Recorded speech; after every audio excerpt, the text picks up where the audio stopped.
In June 2014, a German tourist named Lars Mittank was waiting for his connecting flight at Varna Airport in Bulgaria when he suddenly disappeared without a trace. There is no evidence that he left the airport or that he'd even been to the airport at all. And after over 7 years, this baffling missing persons case remains unsolved. In this video, we'll break down the timeline of Lars' disappearance and explore the most plausible theories that attempt to explain what really happened. Before we begin, be sure to subscribe if you haven't already for a chance to win $100. We're currently giving away $100 to one lucky subscriber. All you have to do to enter is be subscribed by the time this video goes live, and then comment your favorite emoji below.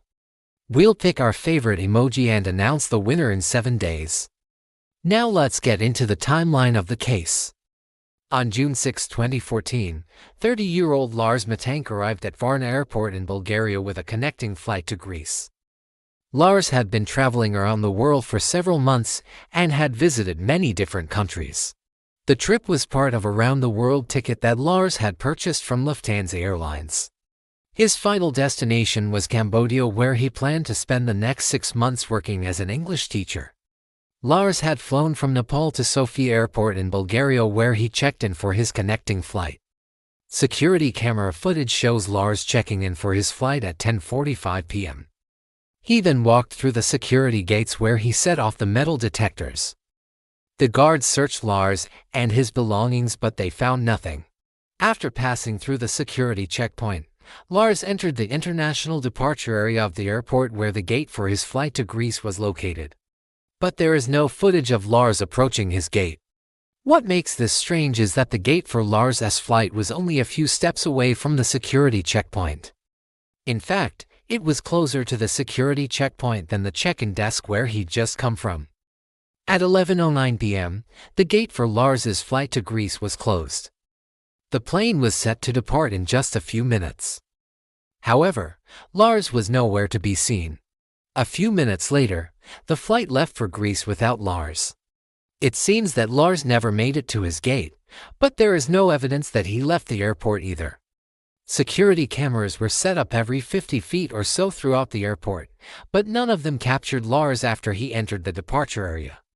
This led the police to believe that Lars somehow avoided the cameras. It was also odd that nobody had seen Lars enter the airport or exit the airport.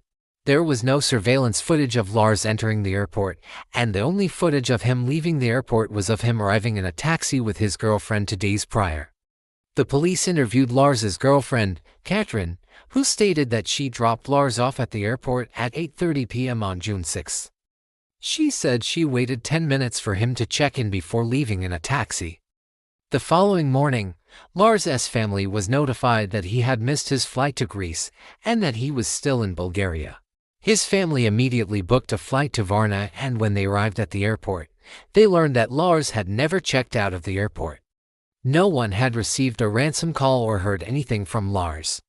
His phone was still active in Bulgaria but went straight to voicemail. After 5 days, Lars' family hired a private investigator to help find him. They believed that Lars would not have missed his flight intentionally. By this point, the police had conducted a full search of the airport and the surrounding areas but found no evidence of Lars. The search even included the airport's sewers and nearby hotels. But again, they found no sign of Lars. A month after Lars disappeared, his family took out a full-page ad in Germany's Bild am Sonntag newspaper asking for his safe return. They also announced a reward of €10,000 for any information leading to Lars' whereabouts. In October 2014, another German tourist came forward saying that she saw Lars at the airport on June 6. According to her story, she was waiting in line for coffee when she saw Lars acting erratically. She described him as being very agitated and stressed. When the woman asked if everything was okay, Lars responded by saying, "No, my flight. I will miss my flight." The woman offered to hold Lars' place in line, but he refused. Instead, he ran off in the direction of the duty-free shops. She never saw him again. In November 2014, a man contacted the police claiming to have seen Lars at a hotel near the airport. The police interviewed the man, but he was unable to identify Lars in a lineup. In May 2015, over a year after Lars disappeared, a witness came forward saying that she saw a man matching Lars' description on a train to the capital city of Sofia. The police interviewed everyone on the train but couldn't find Lars. In 2016, the case went cold. No one came forward with any new information, and the trail turned up nothing. To this day, there are more questions than answers in this case.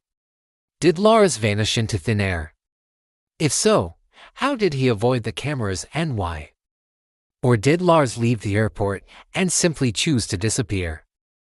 If so, why? One of the main theories is that Lars slipped out of the airport and noticed and is living somewhere in Bulgaria under a false identity. However, there is no evidence that Lars withdrew any money from an ATM or used a credit card after June 6.